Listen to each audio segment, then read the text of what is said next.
Le ministère de la Jeunesse et de la Culture a accueilli ce matin une importante réunion régionale dans le cadre du projet d'inscription collective des traditions et coutumes liées au mariage traditionnel des pays arabes au registre universel de l'UNESCO d'ici mars 2024.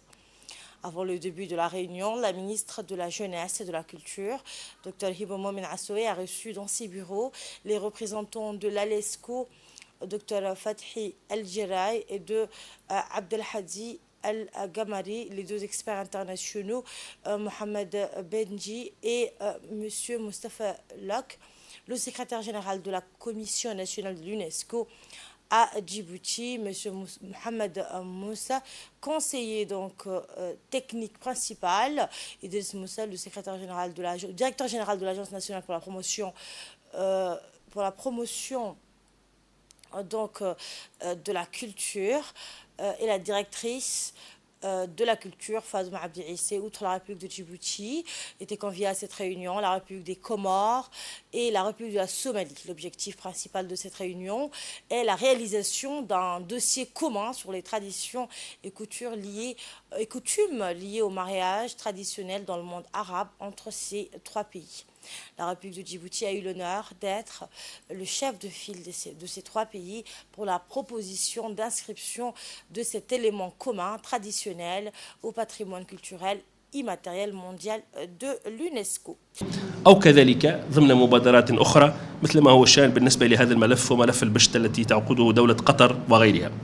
وقد شرعت الأليكسو في الإشراف على هذا الملف ضمن اتفاقية ثنائية بين المنظمة واللجنة الوطنية الإماراتية للتربية والثقافة والعلوم، وقد تم الاتفاق أن يتم إعداد هذا الملف سنة 23 وإيداعه سنة 24.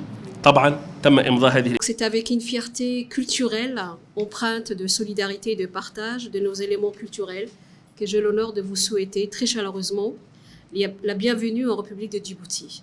Donc vous êtes ici en terre de rencontre, d'échanges, terre de paix, traversée par plusieurs civilisations, riche en héritage pluriel et trésors traditionnels.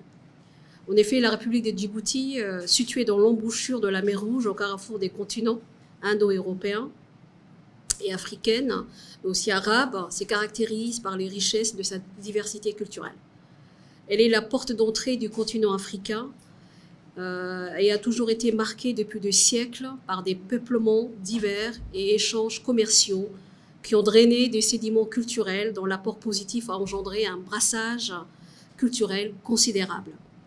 Auparavant appelé le pays du Punt, Djibouti, situé aussi dans la région du berceau de l'humanité, et en effet à la croisée de l'histoire du monde. Point de naissance de la fissure du Rift Valley, Djibouti regorge aussi de sites archéologiques au milieu d'une région renommée pour ses trésors géologiques, paléontologiques et notamment ses arts rupestres. Comme j'en parlais tout à l'heure, c'est Dabourma sur lesquels nous travaillons et qui seront très prochainement candidats à l'inscription sur la liste du patrimoine mondial.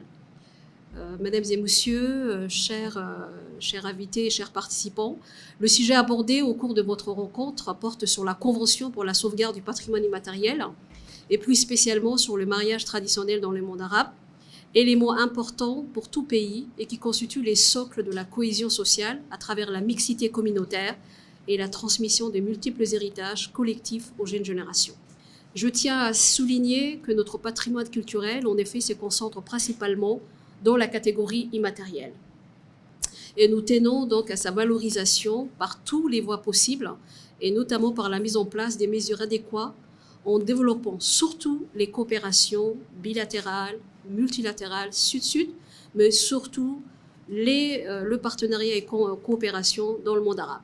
Dr Fathi Jarraï, le représentant de l'Alexo. Donc, on est ici parmi vous dans le cadre de la réunion, la première réunion présentielle de la préparation du dossier arabe commun au sujet des traditions liées au mariage traditionnel dans les pays arabes. Donc, la réunion a commencé hier. Il y avait le Comore, le Djibouti et la Somalie. Et bien évidemment, il y a d'autres pays arabes qui ont participé avec nous online. Et nous espérons que ce dossier soit préparé au cours de cette année 2023 pour être déposé auprès de l'UNESCO au début 2024, Inch'Allah.